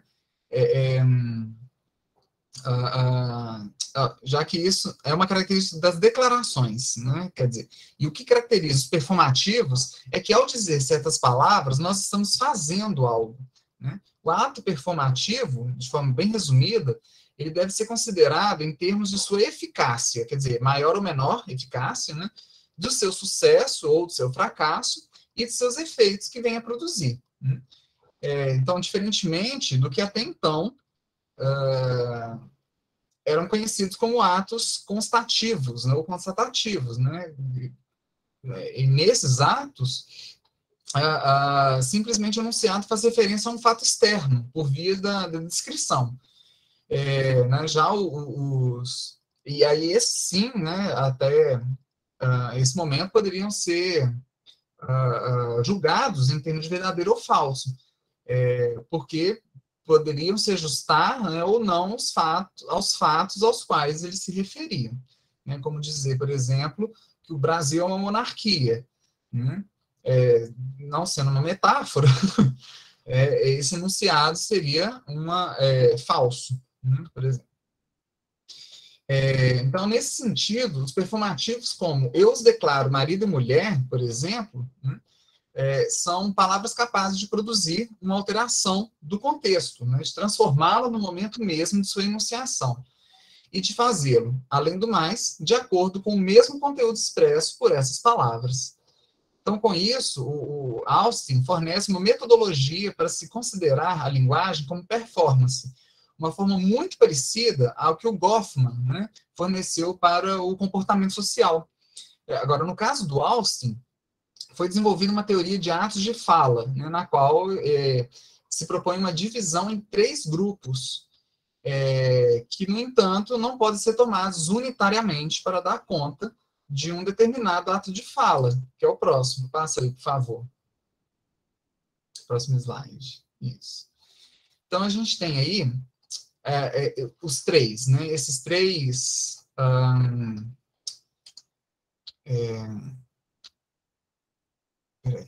esses 3 grupos, né, que fazem parte de todo ato de fala, que são os atos locucionários, né, que se referem ao ato de dizer, proferir algo, e, portanto, incluem um conjunto de coisas que fazemos ao dizer algo, né, quer dizer, proferir determinada sentença com determinado sentido e referência, por exemplo, emitir certos sons, emitir palavras organizadas em uma construção gramatical estruturada de acordo com as regras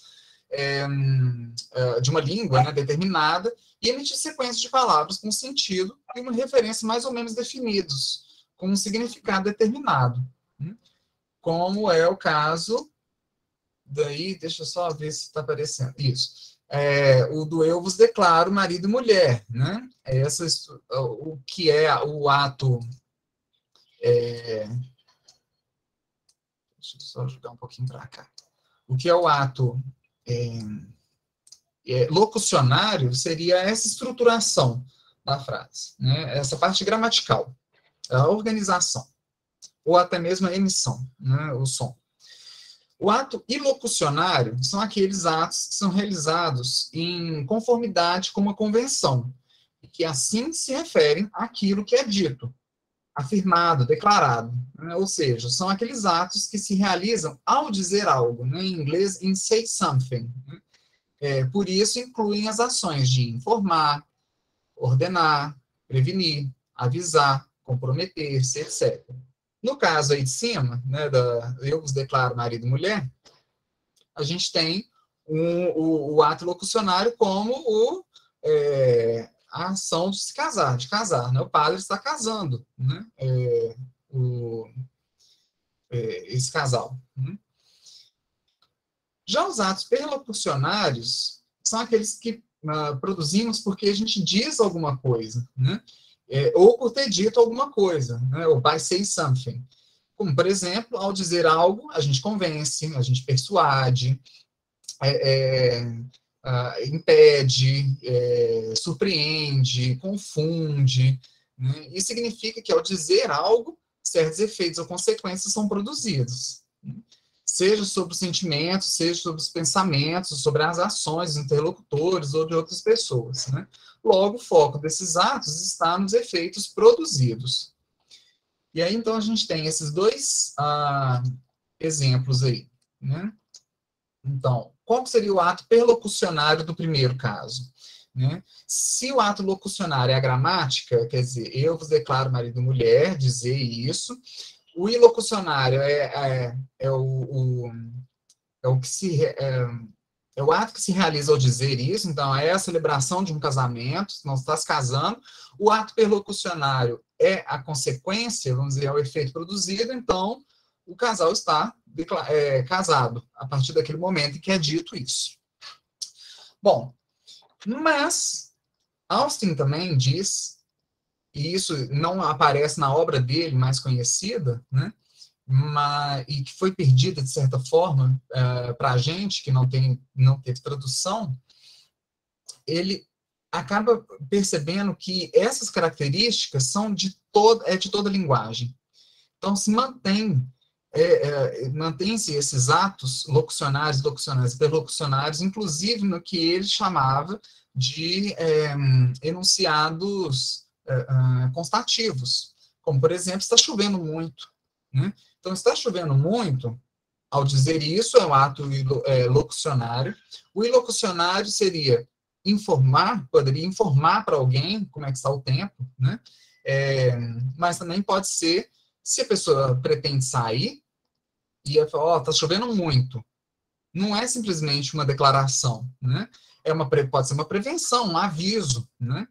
Não sai agora, ou leve o guarda-chuva, enfim. E o ato perlocucionário é o efeito produzido. Então, a pessoa, por exemplo, não sair é um ato perlocucionário como consequência desse ato ilocucionário. Ou a pessoa pegar o guarda-chuva seria, de certa forma, um ato perlocucionário. Né? E eu estou dizendo no mais simples, porque isso pode ser também, como a gente viu, o ato perlocucionário pode ser uma sensação. E essa a gente não consegue ter claramente, ou de forma tão imediata, a noção dessa consequência. Dá um clique, por favor, Júlia. E isso daqui, então, é também um ato,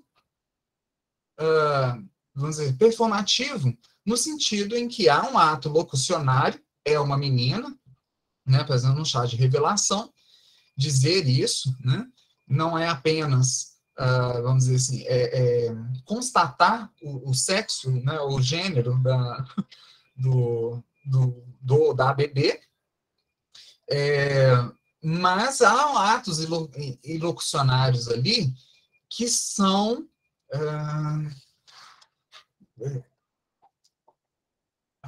como é que eu digo? Configurados socialmente. Né? Então, não é simplesmente para informar qual é o sexo. Né? Há ali também um comprometimento. Um comprometimento com uma certa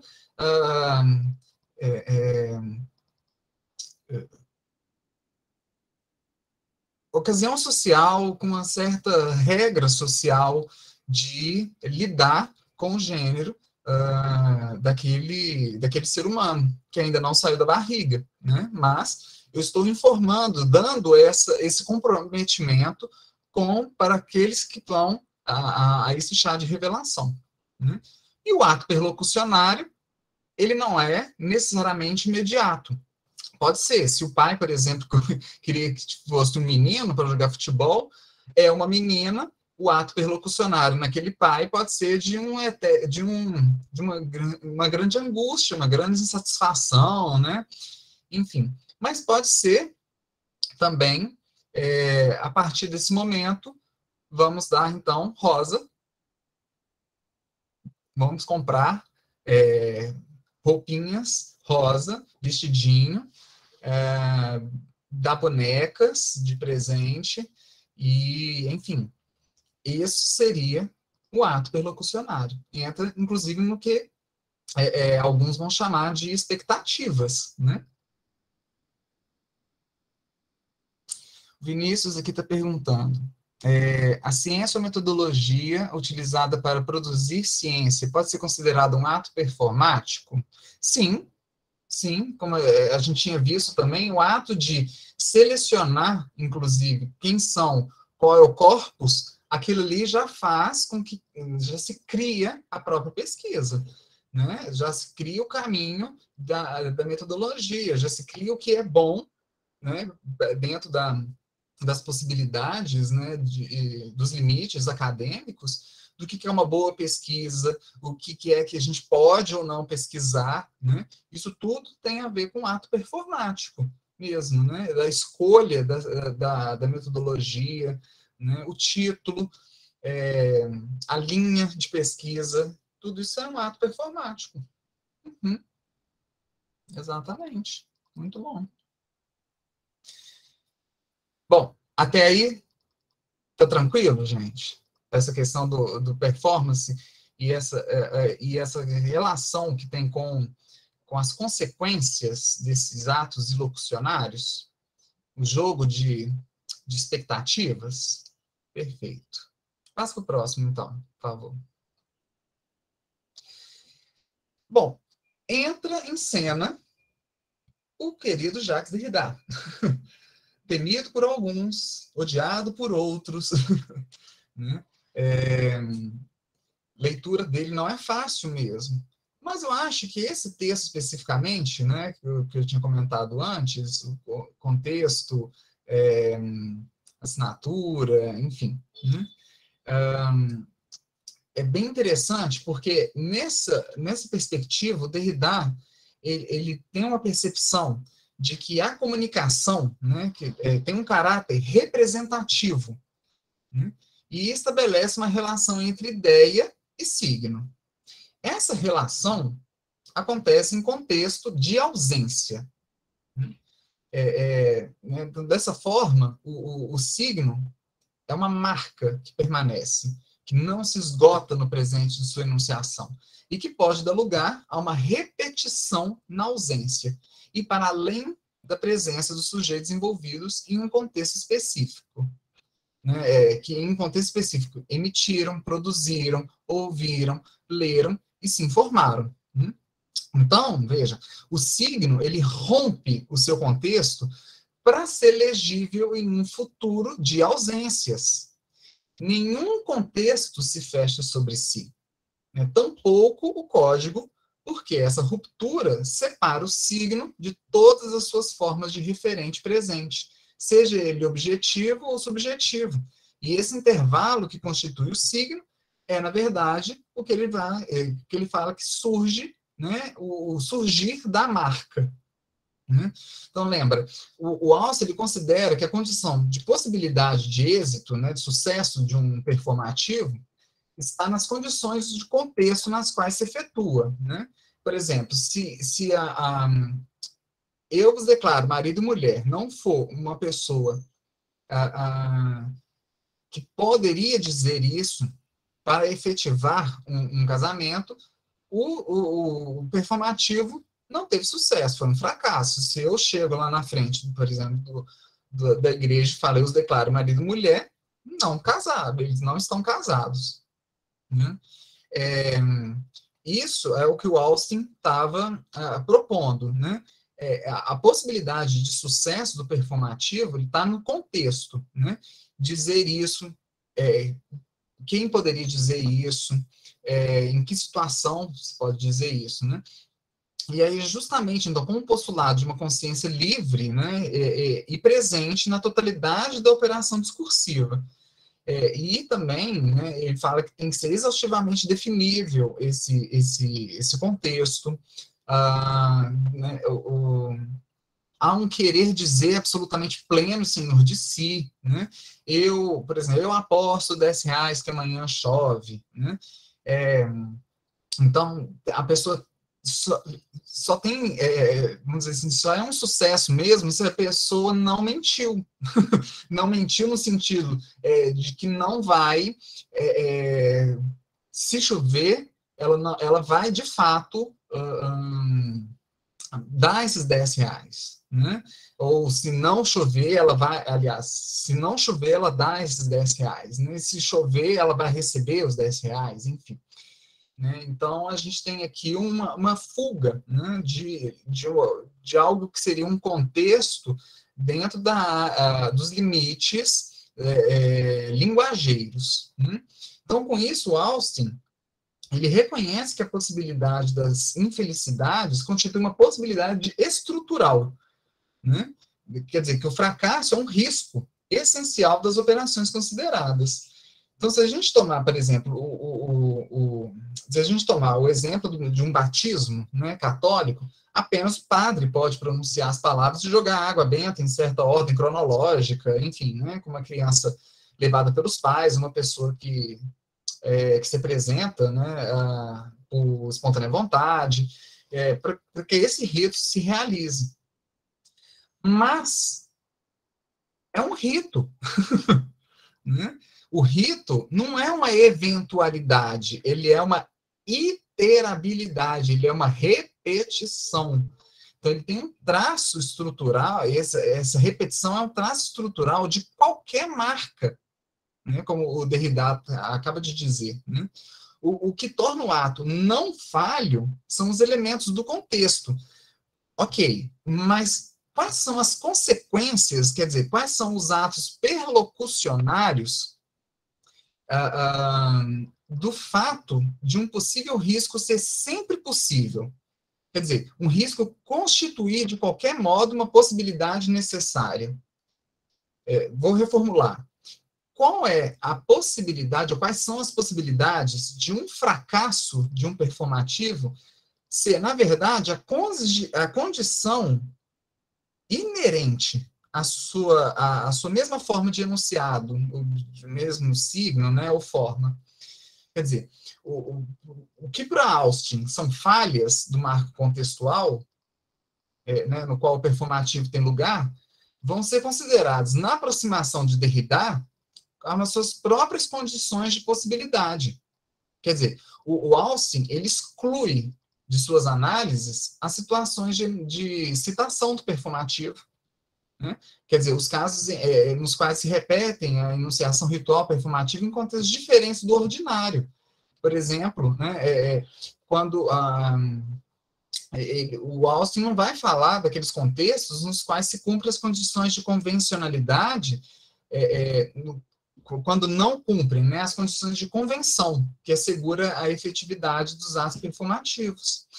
Pense, se você descobre, depois de, sei lá, 40 anos de vida, que o seu batizado não foi realizado por uma pessoa, por um padre, por exemplo, né, quem é católico. O que acontece? O que aconteceu, necessariamente? Né? Você deixou de existir? Seu nome não pode ser mais aquele?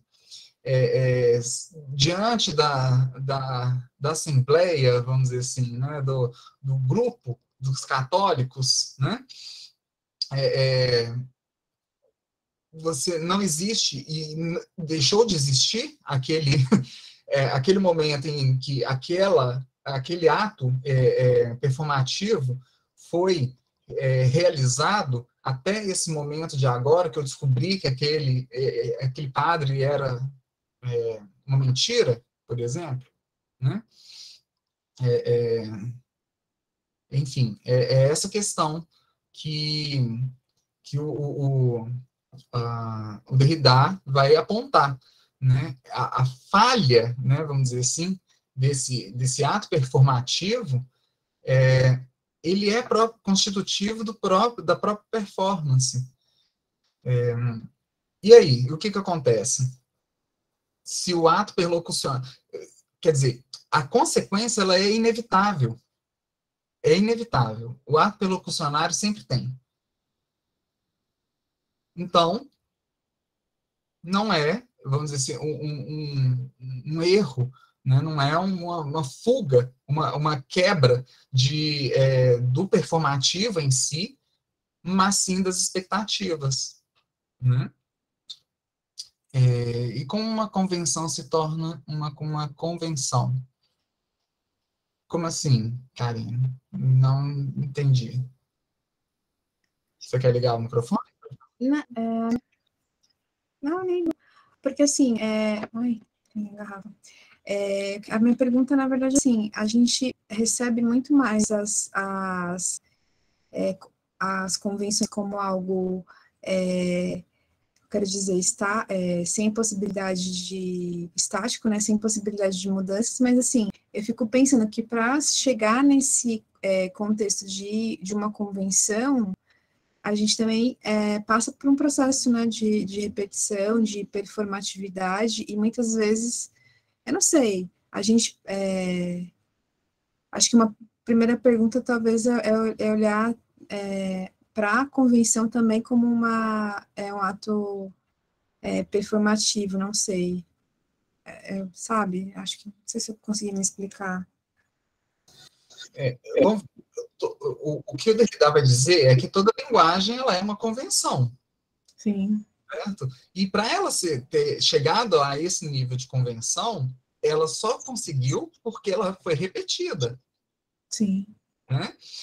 O que é que está excluído dessa questão para o Austin, por exemplo? Uhum. Ações de poder. Porque não é qualquer pessoa, entre aspas, que forma isso, né? Não é não é qualquer pessoa que vai constituir um ato performativo dentro daquela perspectiva que ele está trazendo, né, de convenção mesmo, né, mas de convenção aceita, né, por uma comunidade, como é o caso do batizado, o caso do casamento, né, até mesmo do mais simples, eu aposto tanto e etc. Né?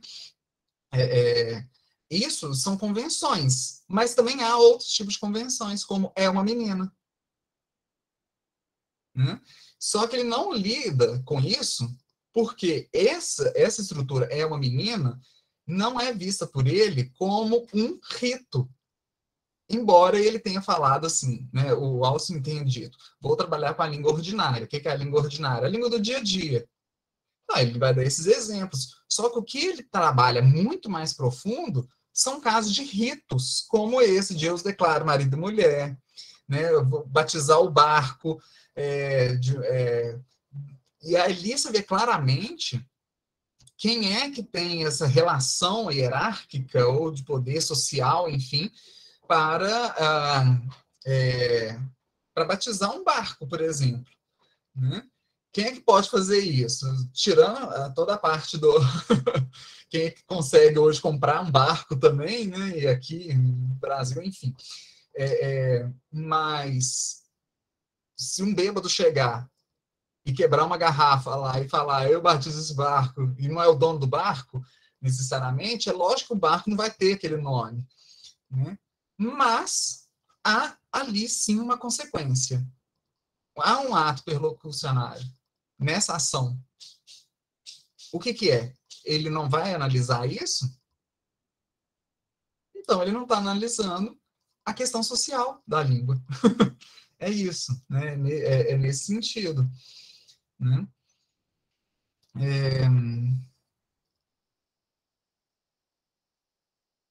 Se caso for de um filho que descobre que o pai é aquele que performa a paternidade, não é biológico. Então, aí a gente tem outras questões que aí o jurídico, né, a parte jurídica, que a Butler também vai dizer, né, identidade enquanto uma performance jurídica, né, também. E não tenho conhecimento desse sentido, né, de que a pessoa que né, que assinou o documento lá, que é meu pai, não é meu pai, de verdade. Vamos dizer assim, né? E aí a gente tem outras mudanças, inclusive sociais, históricas, de o que é ser um pai, né? Essas quebras de convenções, né? Exato. Uhum. Eu não sei se... Flávia, é bastante complexo, mas há uma consequência. Há uma consequência, nem que seja por um tempo. Aquela pessoa, por mais que não tinha... vamos supor que tenha um homem tenha assinado lá e ele é o pai, considerado o pai biológico, né? E nunca mais apareceu. Essa pessoa lidou até descobrir que não é o pai biológico, com a existência, vamos dizer assim, não representada ali, né, não materializada em si, ali, né, nas ocasiões, que tinha um pai. E construiu toda uma noção de mundo também, de afeto, de pai, enfim, a partir dessa experiência e de outras experiências também, né? O meu pai morreu, vamos supor, né? O meu pai é presente, eu tenho 2 pais, constrói esse tipo de ações ali, né? Esse tipo, essas sensações, essas consequências, né? E aí a gente não consegue medir até que ponto ter a crença de que aquele era o pai, né, biológico, motivou alguma outra coisa. Ou a ausência de um pai biológico, a ausência de um pai que seja biológico ou não, é responsável por alguma daquelas consequências. Né? Não tem como a gente mapear dessa forma. Né? É bastante complexo também por causa disso. Né? Isso. Aí, Vinícius, a questão do termo de agência, né? O conceito de agência. A agência já é um outro termo que vai pegar pesado para muita gente. Né? Butler vai falar que por mais que a gente repita ou cite, né, o nosso gênero a partir, né, dos discursos anteriores, a gente tem que se responsabilizar pela manutenção deles. Seja pelo lado positivo, seja pelo lado negativo. Né?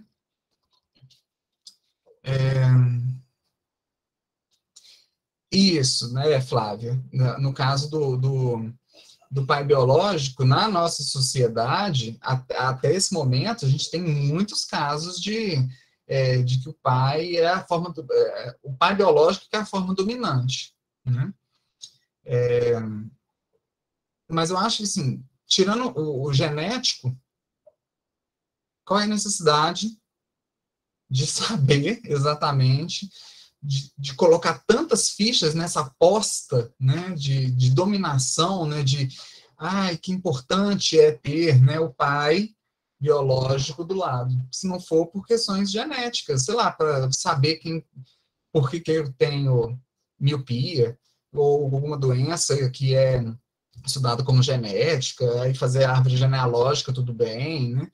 Outras coisas são mais naturalizações, né? de emoções, inclusive. Né?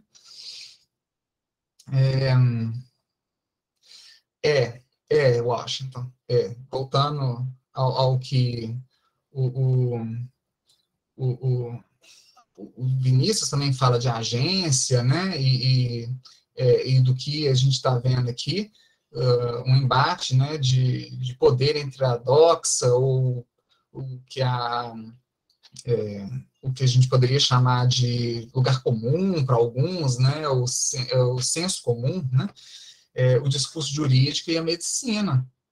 Né? A gente tem claramente, na história da medicina, uma grande influência de enxergar as coisas, por exemplo, com uma teoria religiosa. Né? Religiosa, que eu digo, não apenas cristã, mas também a mulher como sendo a terra, né, o campo fértil, e aí o sêmen como a semente, né, então o homem é aquele que planta, a mulher é passiva. Veja, quantas coisas que a gente tem aqui por doxa, né, por lugar comum, por percepção, assim, que passa de geração por geração. Eu digo que isso não é genético, né, isso é memético, é quase um meme, né? Passa de um para o outro, mas não de forma genética, mas de forma de memória, né? E se dá isso por natural, né? E se naturaliza, inclusive. Né? A gente já passou das 9, gente. A gente pode continuar amanhã esse debate? Eu acabei não conseguindo terminar a parte de performatividade, mas a gente retoma amanhã, e aí eu diminuo um pouquinho o restante das coisas que eu tinha preparado, eu tinha pensado, né? Eu encurto um pouco para a gente tentar responder a essas questões. Pode ser? Perfeito, Daniel. Então, obrigada, pessoal. Obrigada, Daniel, por essa aula incrível. A gente continua amanhã, então nos encontramos às 7 aqui. Tá. Bom descanso. Até mais. Vamos jantar e assistir Pantanal. Tá lá o pessoal falando. Obrigado, Sim, pessoal. se precisar de essa gravação, manda um e-mail para a gente, tá? contatosgediz@gmail.com. A frequência já passou no chat, Caroline. Eu vou passar aqui de novo.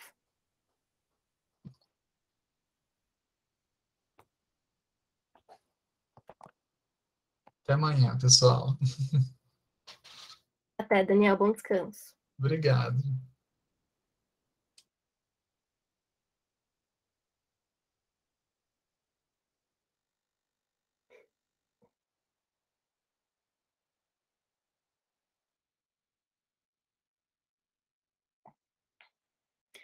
Quem ainda não assinou a lista, tá? Por favor, assinem agora.